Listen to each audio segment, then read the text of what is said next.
Yeah, I'll react to that, sure. Okay. Hi, guys. Let's go. Belisarius Part 2. I watched the Part 1. That came out September 30th, and I believe I reacted to it on the 2nd of October, about a month ago. This came out yesterday. Gave it a little breathing room. I'm ready to tackle it. Okay, so this is with Justinian, and I really should actually let me watch the sort of I'm just gonna scroll through the last video just to gain my bearings quick, and then I will be back to start this. Okay, so it was pretty intense, the ending of last video. Mundus, Belisarius, Theodora, all kind of saving Justinian's butt. Or Justinian seemed to not be able to make a decision about how to quell the riots. And, yeah, they had it taken care of, and 1 in 20 died or something. Okay. Let's go. Part 2, the Empire Strikes... Okay. Let's go. The original link to the video, top of the description. Did I say all this in the previous... Hit all the buttons, guys, all right? If you are not ready to learn, listen to me. First of all, how are you guys doing? You doing good? Forget about history for a second. Forget about all that. How are you guys? Are you okay? Good. Okay. Let's go. If you're bad, you'll be good soon. Don't worry. If you're good, you'll be bad. Okay. Preemptive like. Let's go. Empire Strikes Back. Greatest of the Star Wars. 533 AD. A major Eastern Roman expeditionary force, 17,000 soldiers, nearly 600 ships, prepares to leave Constantinople. Its objective is the kingdom of the Vandals in North Africa. These were once... If you aren't ready to learn, there's the door. You're in the wrong class, my friend. It's okay. It's okay. You just look like, let's go. Some of the wealthiest provinces in the Roman Empire, until they were lost to the barbarians, with catastrophic consequences. Now, a century later, the Romans are returning. Emperor Justinian intends to liberate the people of North Africa from barbarian tyranny and the perils of Christian heresy. He entrusts this mission to Flavius Belisarius. So I'm very interested in just how Christianity took such a... Obviously, Emperor Constantine had something to do with it, and there were some videos recommended on him that I'll check out. But I'd like to learn more about how Christianity took root. The victor of Dara, who's just saved the regime by crushing internal revolt. Now he will lead Eastern Roman forces in the Emperor's campaign to reclaim the West.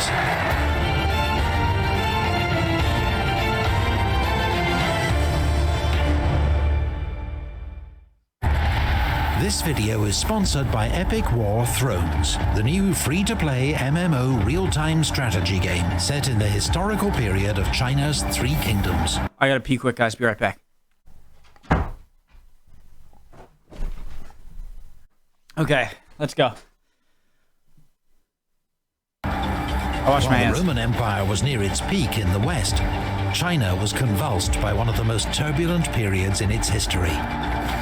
This is your chance to take the role of a feudal lord in the 3 Kingdoms era from your phone, waging a strategic campaign of annexation, alliance building, and careful resource management. Alongside tactical battles in which your generals can show off their moves. Wait, what's this? Epic War Thrones recreates the 3 Kingdoms period with stunning graphics, including 3D terrain, brilliant character animations, and changeable weather with tactical implications. You can download Epic War Thrones now for free using the link in our video description. Real war, real epic. Thank you to Epic War Thrones for sponsoring this video. When the Western Roman Empire was overrun... Look at this. So you got the Franks, the Huns, Vandals, and the Goths. Okay, Vandals, I don't know. But these 3 terms I'm getting much more comfortable with. the Goths, Huns, and Franks. But the Vandals, I've definitely heard of them, but I don't know who they are. They're kind of in that little mountain range here in the Balkans or southeastern Europe. By barbarians. When the Western Roman Empire was overrun by barbarians in the 5th century, the Vandals emerged as perhaps the most enterprising of Rome's enemies. From Central Europe, they marched, killed, and looted their way through Roman territory into Spain, and in 429 crossed into North Africa under the leadership of King Geseric. There he founded a kingdom and took up piracy with skill and enthusiasm. In 455, Geseric sacked Rome itself. 75 years later, Eastern Romans and Vandals had learned to tolerate each other. Emperor Justinian's relations with the Vandal king Hilderic were in fact extremely cordial. The two men exchanged gifts, and though Justinian regretted that Hilderic was an Arian heretic, he was pleased that he did at least allow Orthodox Christians in his realm to live in peace. Then I learned what Arian Christianity was. I think yesterday I was learning about it, kind of as coincidence. And the difference is that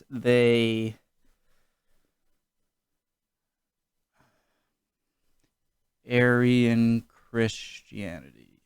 They have one little difference. Oh, right. They don't believe in the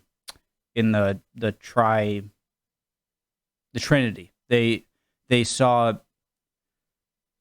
So Jesus is the Son of God, who was begotten by the God the Father, with the difference that the Son of God did not always exist. Okay, so the difference is that Jesus isn't. I think in the Trinity. I'm not that well versed in Christianity. But that they are they're all one thing. Like Jesus was technically always a thing because he's God. And so this one, the difference is that Jesus never existed until he was born. I guess maybe you guys can clear up on that. In 530 AD, there was a coup in the kingdom of the Vandals. Gelimer, Hilderic's cousin and heir, seized power and imprisoned the ex-king. I'm an idiot, guys. Sorry, I'm going to go back 15 seconds. And then in 530 AD, there was a coup in the kingdom of the Vandals. Gelimer, Hilderic's cousin and heir, seized power and imprisoned the ex-king. Unlike his hapless predecessor, humiliated in war by the Berber tribes, Gelimer was a proven warrior and cunning to boot. When Justinian scolded Gelimer as a usurper, the new Vandal king warned the emperor to mind his own affairs, then, for good measure, blinded one of Hilderic's nephews. 3 years pass. Justinian makes peace with the Sassanid Empire and survives the Nika riots. You can see the transition of the Western Roman Empire away from the influence of the Eastern Roman Empire, and this guy just took that big extra step. Now he decides it's time to teach Gelimer a lesson. Imperial propaganda and the historian Procopius will later portray Justinian's war on the Vandals as part of a long-held plan to reconquer the Western Empire, for the sake of true belief in God and the liberty of our subjects. So he's going to be a little biased towards Justinian. Historians are more skeptical. And Belisarius. Justinian needs a victory to bolster his regime. Gelimer's actions have provided just provocation, and the recovery of North Africa's wealthy estates will bring obvious benefits. Perhaps self-interest, opportunism, and a sense of divine imperial mission all play a part in his decision to go to war. Many try to dissuade the emperor. His senior advisor, John of Cappadocia, warns of the hazards and cost of a long-range seaborne operation. His generals are haunted by the fate of the last Roman expedition. I mean, it's not that long range. To North Africa. A huge fleet destroyed by Vandal fireships off Cape Bon. Justinian is not deterred. He orders the fleet and army to assemble at Constantinople. Belisarius, restored to the rank of Magister Militum per... He orders the fleet and army to assemble... Wow, so look at that strait there. Is that still here today with the, I don't know if sea levels might have a difference and maybe you could go over here. But so you have this strait that goes from the Black Sea into the Aegean. And then it looks like you have this little kind of bay area into another strait right here. I don't know why I never noticed that. Belisarius, restored to the rank of Magister Militum per Orientem, General of the East, is given complete authority over the campaign. His force includes 10,000 infantry under the command of John of Dyrrachium, 5,000 cavalry divided between federati and regular Roman units. So John the use. I think this is the first time I've seen the use of the name John in Roman history, Eastern. 100 Hun mercenaries, 400 Heruli mercenaries, and Belisarius' own Bucellari, probably around 1,000 men. An old comrade, John of Armenia, will be his second in command. So auxiliaries and mercenaries are sort of chief staff officer. Interchangeable. It is not a large army, but most are hardened veterans from the wars in the East. Belisarius will also be accompanied by his wife, Antonina, an arrangement that doubtless provokes comments from conservative Romans, but seems to have been generally accepted. She will prove an insightful and effective ally to her husband, as well as a valuable agent to her patron and friend, Empress Theodora. The fleet sets sail in June. She seems to be a beast, Theodora. Intimidating. The fleet sets sail in June 533. Belisarius believes that much will depend on the discipline of his men.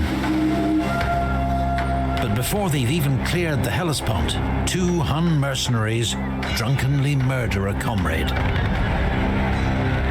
Belisarius has them hanged in full view of the fleet. Then he addresses the army.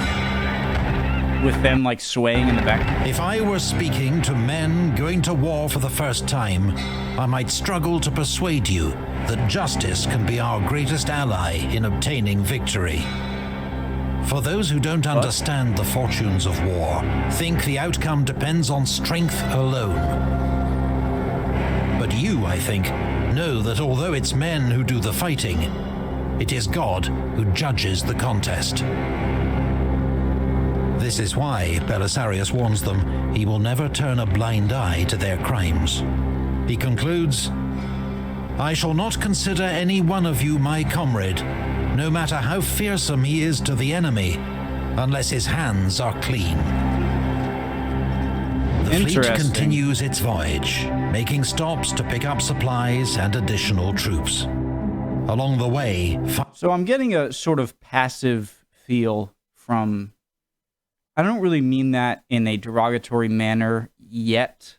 I sort of withhold my judgment of Justinian because of how early I am learning about him. But not really knowing what to do with the riots and having his wife and, push him to do, get Belisarius and, what was it, Munde, to stop things. He seems to be pretty hesitant to, throw down the law or throw down, use brute force. And I don't really know how I feel about him yet. 500 men die from eating moldy bread, which Procopius blames on cost-cutting measures by the stingy John of Cappadocia. In Sicily, Belisarius receives fresh supplies from the Goths. There, as he ponders his next move, he receives stunning news. Not only are the Vandals completely unaware of his expedition, but Gelimer has sent his brother Zazo with most of the Vandal fleet and 5,000 troops to quell a revolt in Sardinia. Belisarius might have been tempted to land in Tripolitania, where Romanized local... Oh my god, this is like, who was it? He was not great. He was not good. Oh, it was on the tip of my tongue.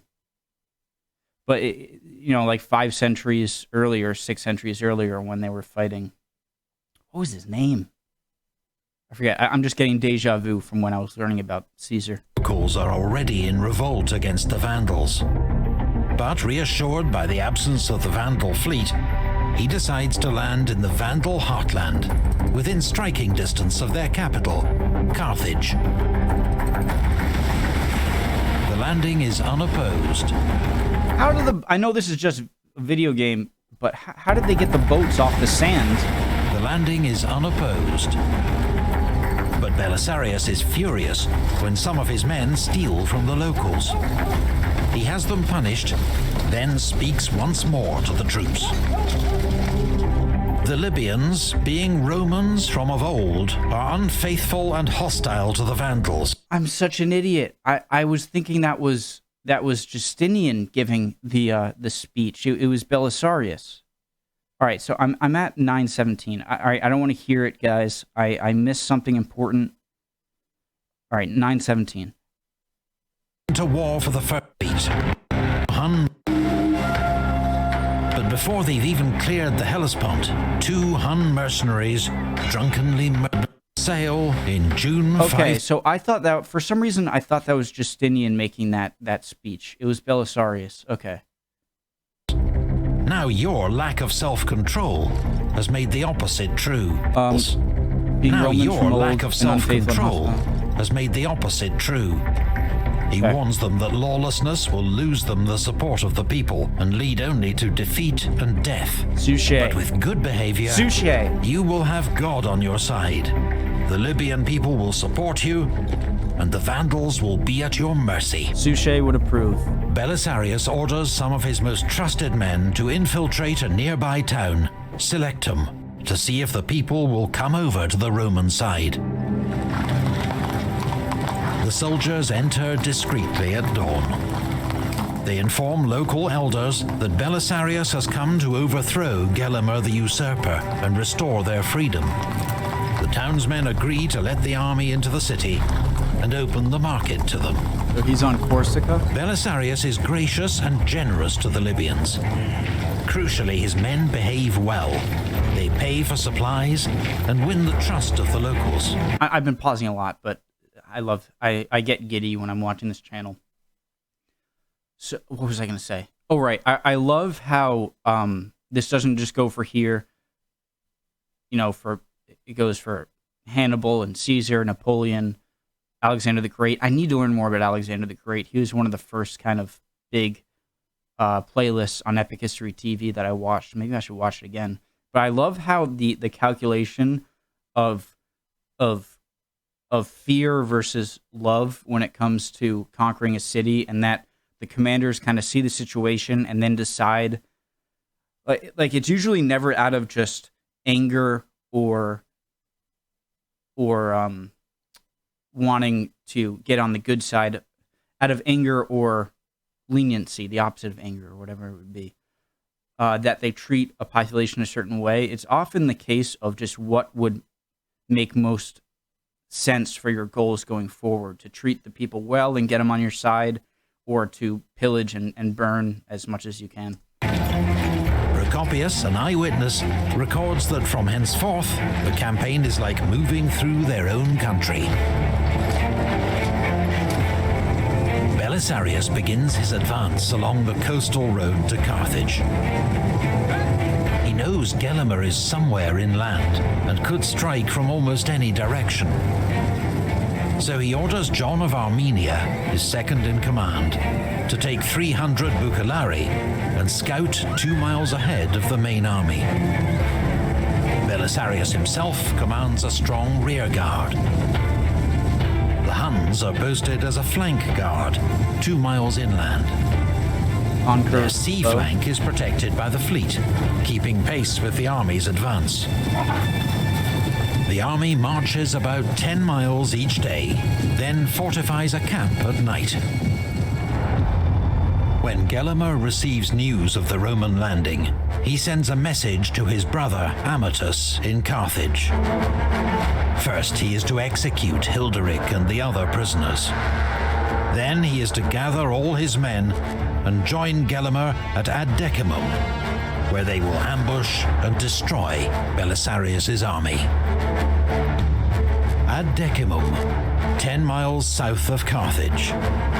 Here, the coastal road passes through a narrow gap between a salt marsh and the sea. Gelimer knows Belisarius will have to pass this way, and that this is exactly what happened. This is exactly.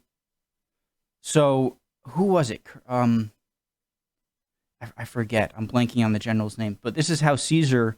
I remember the same marsh and the same corridor 500 years earlier, 600. 600, because I think it was closer to 600, I think. But I love this, how it's kind of the same terrain. And the headland of Cape Bon will separate him from his fleet.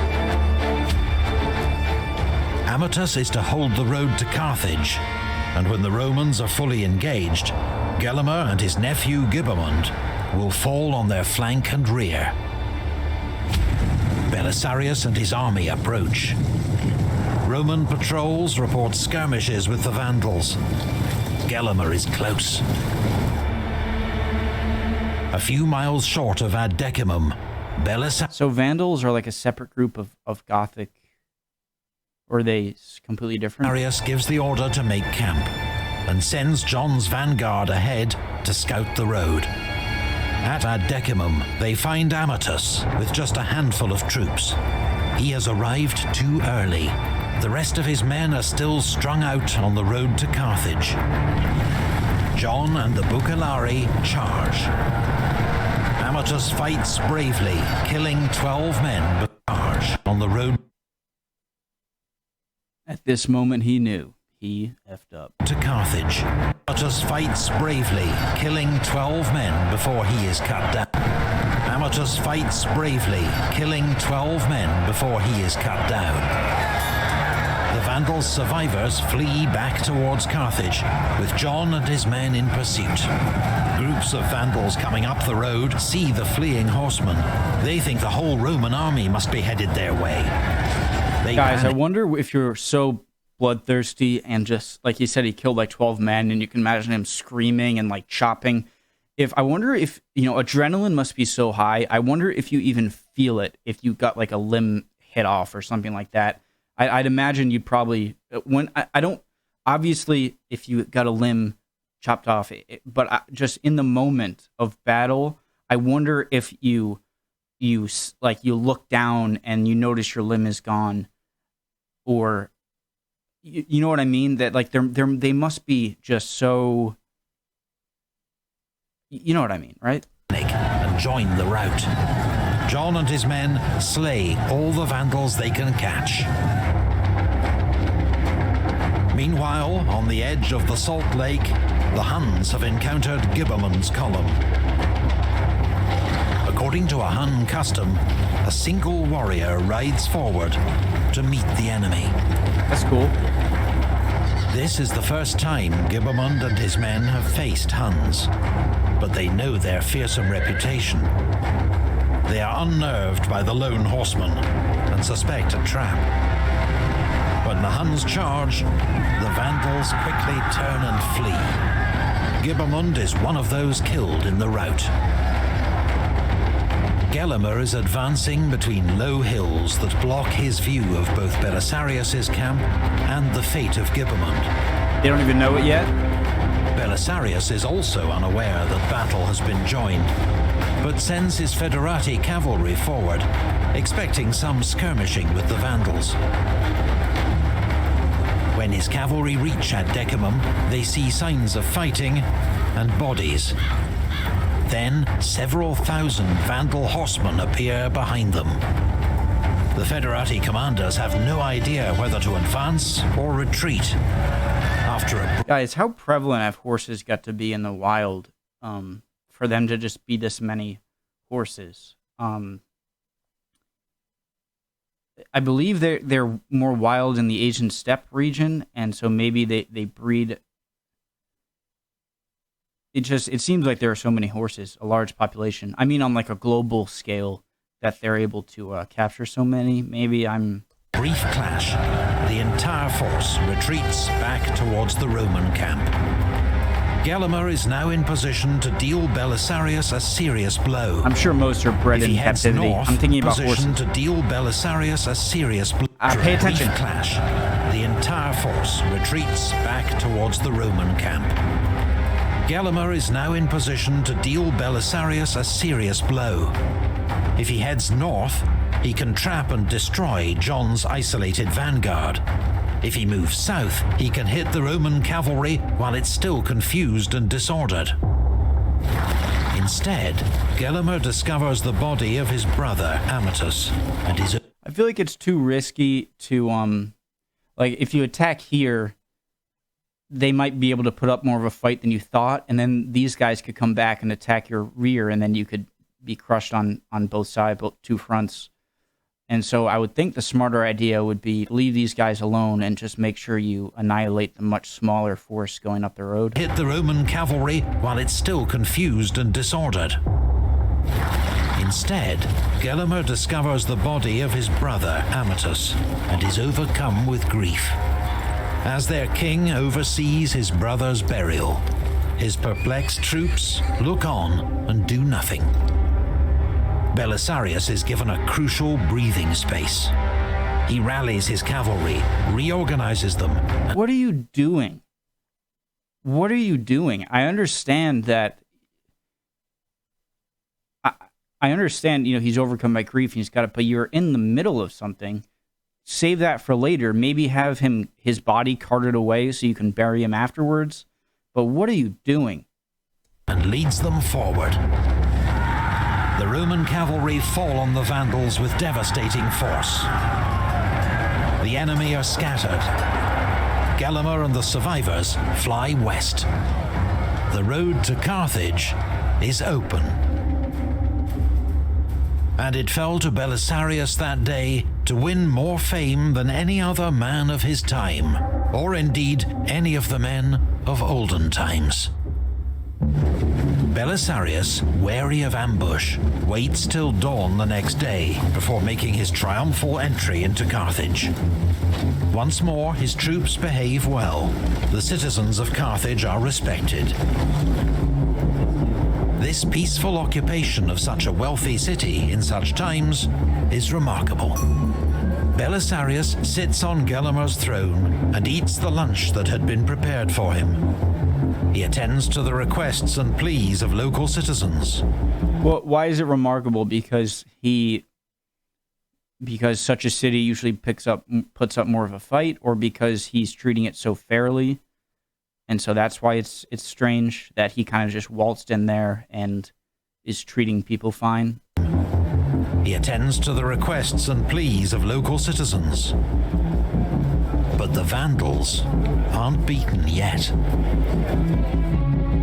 Belisarius receives news, intended for Gelimer, that Zazo has put down the Sardinian revolt and is returning with 5,000 men.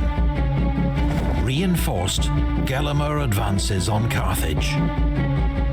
Belisarius leads out his army to face him at Tricamarum. The Roman cavalry camps near a small brook, where the Vandals catch them off guard, deploying for battle while the Romans are still making lunch.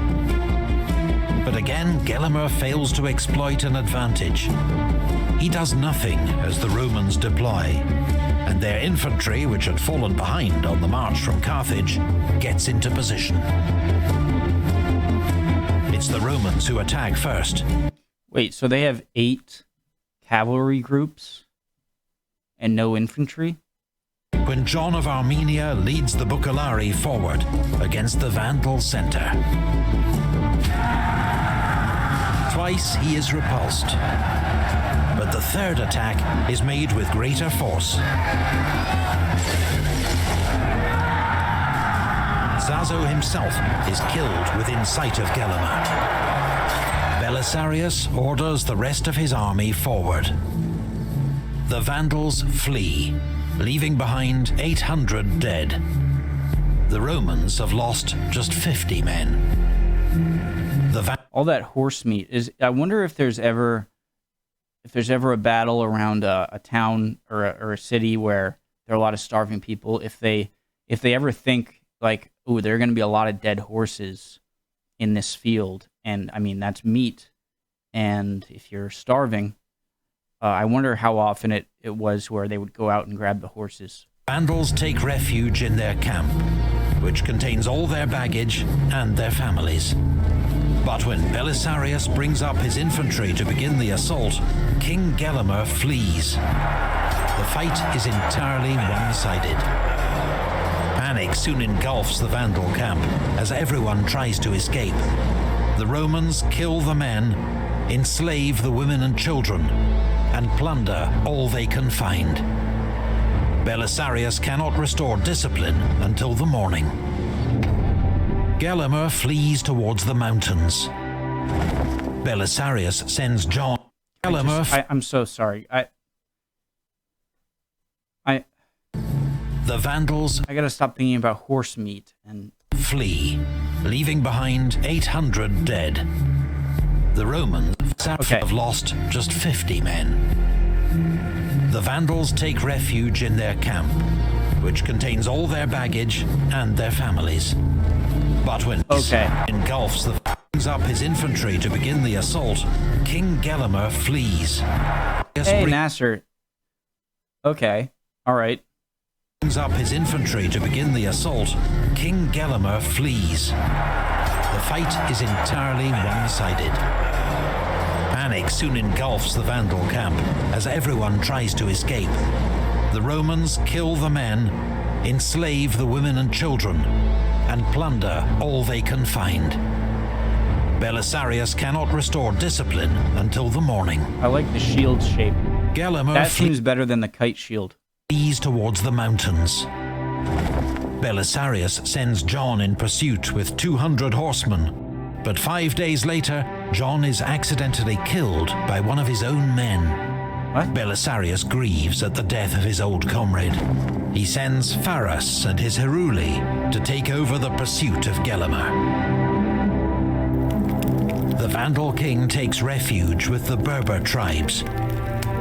3 months later, hunger and the promise of comfort and clemency persuades him to surrender.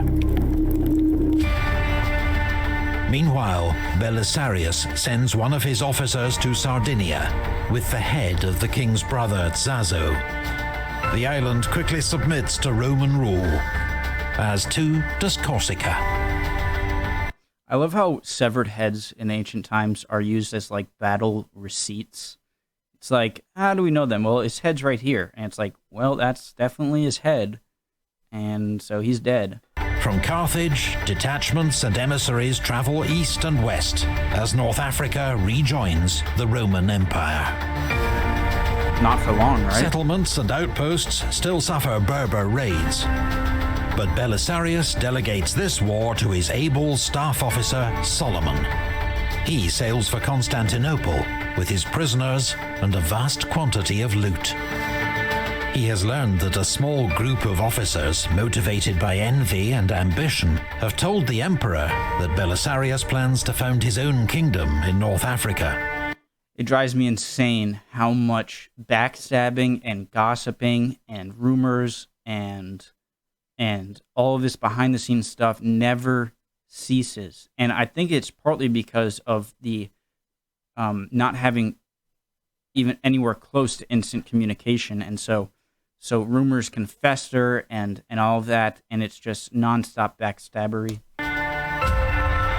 Belisarius soon persuades Justinian in person that this is all lies and his loyalty is absolute. The emperor rewards him with a triumph, the victory parade with which for 1,000 years the Romans had celebrated their greatest conquests. It's the first triumph to be awarded to anyone but an emperor in 500 years. I wonder what happened to the person who just claimed, like, were they executed? Who just claimed that, hey, Belisarius is trying to go behind your back and create his own empire? What happened to that guy? Awarded the title of consul, once the senior political office in the Roman Republic, long since reduced to an honorary title. Belisarius's loot, including much of what the Vandals had plundered from Rome, is paraded in front of the citizens of Constantinople and the emperor, along with his prisoners, including King Gelimer himself, who is heard to mutter words from the Old Testament.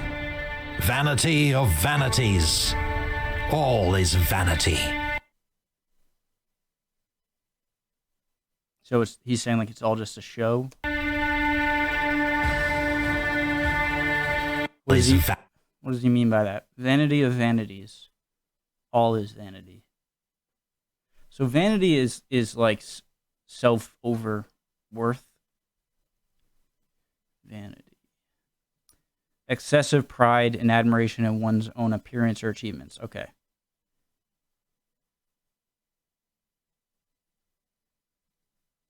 Vanity. So he's pretty much just saying this is all a show and you're all just sulking or bathing in your own self-admonishment.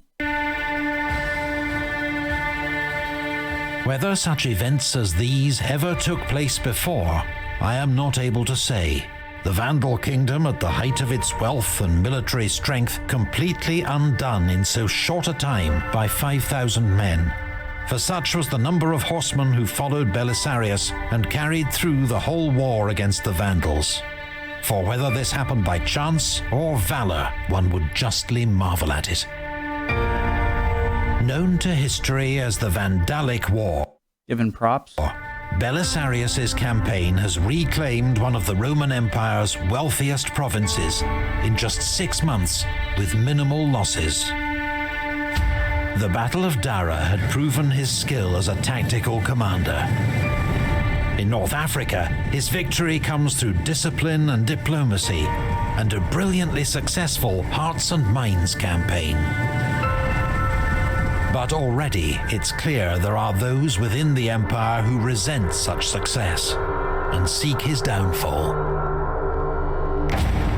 Belisarius will not have long to rest on his laurels. A murder in far-off Tuscany is about to lead to his most formidable challenge yet. The victim is Amalasuntha, daughter of Theodoric the Great. Her death means war between the Eastern Empire and the Goths. A war that will lead Belisarius to the gates of Rome itself. Big thanks to Legendarian for providing our Total War Attila gameplay footage. You can check out his own documentary YouTube channel using the link in the video description. Such a good channel. Thanks to the Vandalic War mod crew for their modding support. Thank you also to Professor David Parnell of Indiana University Northwest, our series consultant. You can follow David on Twitter @ByzantineProf or via the link in our video description. And thank you, of course, to all the Epic History TV Patreon supporters who make this channel possible. Guys, that was awesome. This channel is just what do you call it? The cream of the crop, the top layer. It is just the epitome of great storytelling in history and awesome. He has a lot of people helping him out, obviously, but Epic History TV is just such a good channel. And they just the score and the narration, it's such a good channel, and I love this channel. It's probably my favorite one. History March is damn good too, but this has got to be my favorite channel still. Awesome. I hope you guys enjoy that as much as I did. Sorry if no, you know me at this point, and I tend to do that. See you guys next time.